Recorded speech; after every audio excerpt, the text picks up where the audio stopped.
विद्यार्थियों,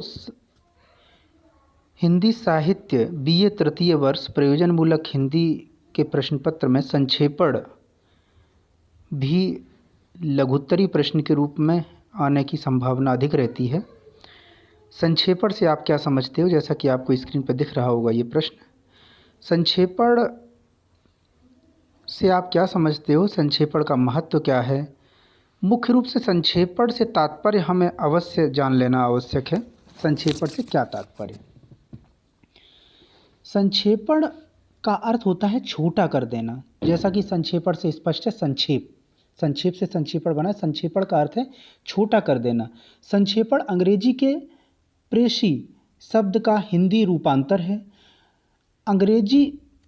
हिंदी में इसके लिए संक्षेपीकरण, संक्षिप्त लेख आदि शब्द का प्रयोग किया जाता है। तथापि संक्षेपण शब्द अधिक सार्थक और भावव्यंजक है। ये ध्यान रखने वाली बात है। संक्षेपण जो है वो किसी मूल लेख, पत्र, व्यवहार अथवा भाषण को वास्तविक तथ्यों सहित सुनियोजित ढंग से प्रस्तुत करना ही संक्षेपण कहलाता है।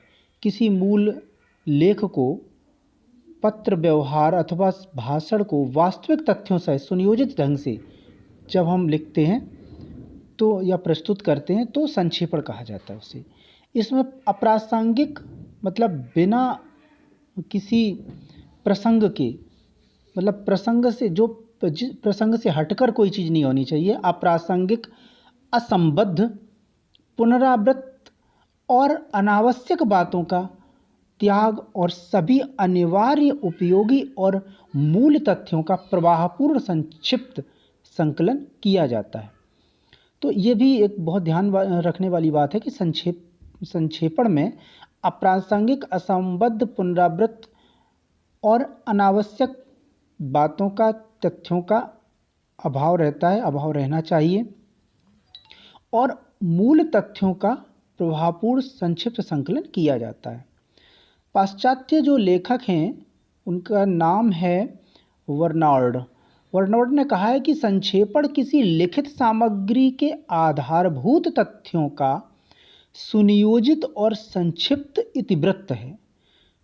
संक्षेपण किसी लिखित सामग्री के आधारभूत तथ्य, मतलब संक्षेपण में आधारभूत तथ्यों का संकलन होता है जो सुनियोजित होता है। इस परिभाषा के अनुसार आपने ये जान लिया कि आधारभूत तथ्य और सुनियोजित, ये बहुत आधारभूत तथ्यों का सुनियोजित होना बहुत ज़रूरी है संक्षेपण में। वास्तव में संक्षेपण एक स्वतःपूर्ण रचना है। ये आपको एक अतिरिक्त, ये आपने मूल बात ऊपर की समझ ली तो ये चीज़ फिर आपको लिए अतिरिक्त है। परीक्षा में आपको बस मूल बात ही महत्वपूर्ण होती, बाकी आप कुछ चीज़ें अतिरिक्त अपने स्तर से भी समझा सकते हैं और लिख सकते हैं। तो ये है कि वास्तव में संक्षेपण एक स्वतःपूर्ण रचना है। उसे पढ़ने के पश्चात मूल विवरण को पढ़ने की कोई आवश्यकता नहीं रह जाती। साधारणतः संक्षेपण में किसी विस्तृत विवरण अथवा पत्र व्यवहार की समस्त बातों को अत्यंत संक्षिप्त और क्रमबद्ध रूप में रखा जाता है। ये बात आप विशेष रूप से समझते चलना।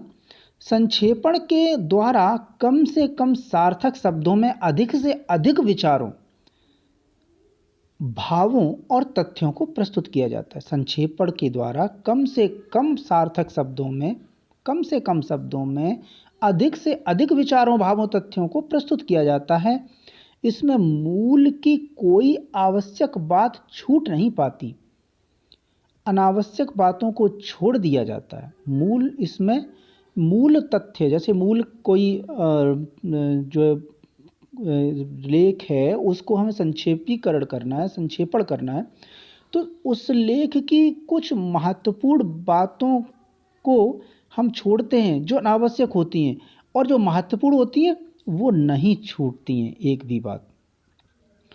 तो इस तरह से मुख्य जो बात आपने समझ ली।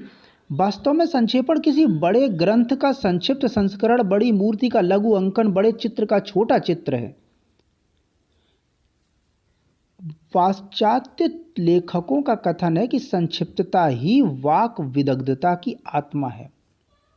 ये पश्चिमी विचारकों का मानना है।